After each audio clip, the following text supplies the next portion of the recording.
قال الأستاذ أحمد سالم في تصريحات تلفزيونية إن موقف نادي الزمالك واضح، وإنه النادي مش هيخوض أي مباراة حتى تستكمل مباريات الدور الأول.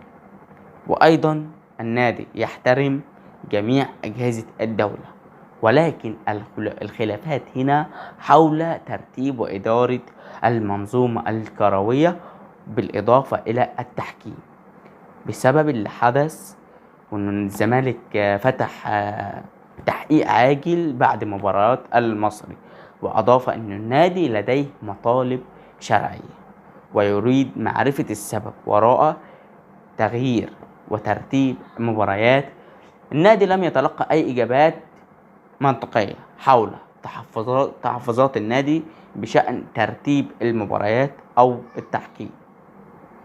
النادي طب إيه موقف النادي الزمالك من المنافسة؟